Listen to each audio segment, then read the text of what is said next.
obviously Jared Goff is deserving of the praise he's gotten, especially the past 2 games. Some media outlets are talking about MVP. Sportsbooks aren't, but some media outlets are. Here we go. All right. But what AG has done has gone unnoticed because of it. Because, yes, Jared Goff is done phenomenal. Again, the past 2 games especially. But only 20 points, that's not like it's not a shit ton of points by any means, Smitty. Yep. So to win by just 20 points, that must mean your defense put in work. And AG hadn't put in work. It's just that the Goff narrative, and Dan Campbell is a fucking persona himself. What are you giggling about in there? I'm just laughing at this, how this whole segment was supposed to be giving credit to Aaron Glenn, and it's just like shot after shot at Jared Goff. It's not shots. His fallacy MVP candidacy, no, I didn't say his that. Overrated numbers, and we're ignoring all of that, and we need to look at Aaron Glenn's defense. Yeah, Goff is overachieving. We get it. Like, it's just I'm not saying that. I'm just saying, like, that's overshadowing what this guy AG's been doing. And, like, to put it in perspective, we have the graphic too, Chris. We want to throw this up here. Is like, that's one thing I haven't gone back to look at and myself is like, holy shit.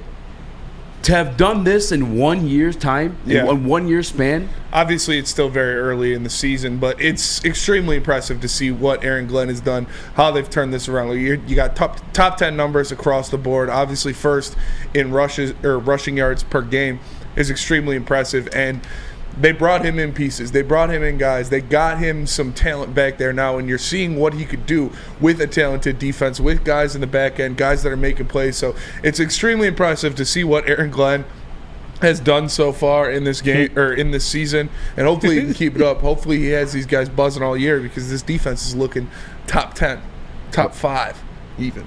Yes.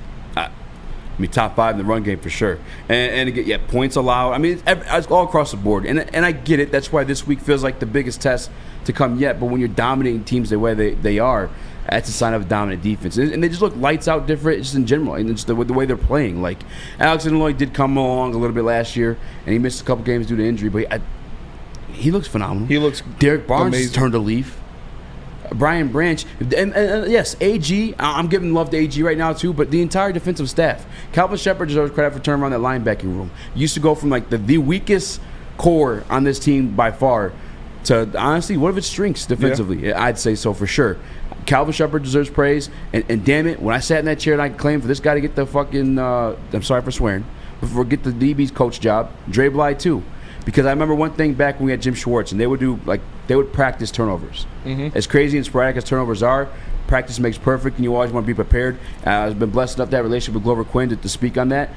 Dre Bly, when he played, that's one of the things he did. That's what you know Dre Bly for, is turning the ball over, grabbing interceptions, and that's just a characteristic of this team. And you know who else deserves credit that you didn't mention? Who? Brad motherfucking Holmes deserves credit for drafting guys, bringing in talent, signing guys in the offseason, re-upping on guys that he has faith in a John Kaminsky, in other Isaiah Buggs, different players like that, bringing in these guys that other teams didn't want, but he saw sparks in, that come in here and make changes for this Lions defense, consistently drafting on a high level, bringing in talent and putting it in the hands of his coaches so they can mold it into a defense that we're seeing right now. He brought these guys in there. This is a Brad Holmes team. There's only like 5 or 6 players from the Quinn Tricia era still on this team. Will Harris. And it's extremely impressive to see what Brad Holmes keeps doing, how he keeps bringing in these guys. We talked about some of the best players on this defense so far this year. Cam Sutton, Brad Holmes signing. Brian Branch, Brad Holmes draft pick. Alex Anzalone, Brad Holmes signing. Aiden Hutchinson, Brad Holmes draft pick. Halim McNeil,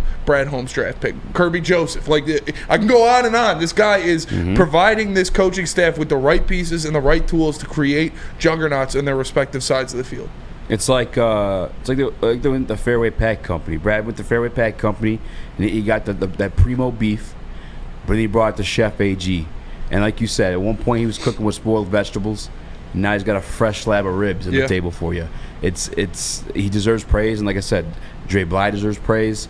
Calvin Shepard deserves praise, and obviously, much like the Jared Goff conversation early into the season, but I just feel like this stuff is getting kind of overlooked with the Dan Campbell deserves praise too. Obviously, AG gave his praise today too. Is like, what is the belief that help you guys turn the thing around? And he said starts from Dan Campbell and then to us, and then we try to project that back to the players. But AG definitely deserves some credit, and I was patient with him for specific reasons. One is actually this matchup we have coming up 2 years ago. with those spoiled vegetables, we held Lamar Jackson to 19 points. That was extremely impressive. And then 2, just the reality of the situation, just the context, not being an impatient fan.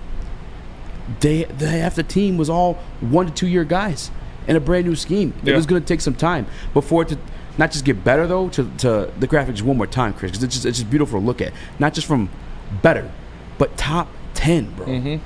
Top 10 in statistical categories across the board. It's phenomenal. It truly is. Chris, I know you want to speak on this. Yeah, I just wanted to add one more name to mention, and that's one of the late offseason additions in John Fox. Like, he's another guy that deserves a lot of credit as well, because he's one of the few additions to the staff. That's why I want to kind of highlight him. Yeah. Obviously, Aaron Glenn and this whole coaching staff built the foundation of the defense, but John Fox, I imagine, has obviously we know he has a very long resume, very successful career, but he also deserves credit because he's like the lone, I believe, correct me if I'm wrong, the lone new addition to the coaching staff on the defensive side of the ball. So he's another name to give credit to as well. That's a great point too. That's a great point too. I'm very curious. We're at the Ask Broder once we get him in here too, because we have a little bit of a cross-talk once he comes in for his show. Shout out to the Bruner and Broder show at from 8 to 10 here on WoodwardSports.com. But I wanted him to ask AG that question next time they get them at the podium, or maybe the Detroit Lions will bless us with John Fox at the podium, because I wonder, like, how much is he playing into, like, the defense? Like, how much of the critiques, what kind of critiques is he throwing in there to help this defense grow from what it was last year?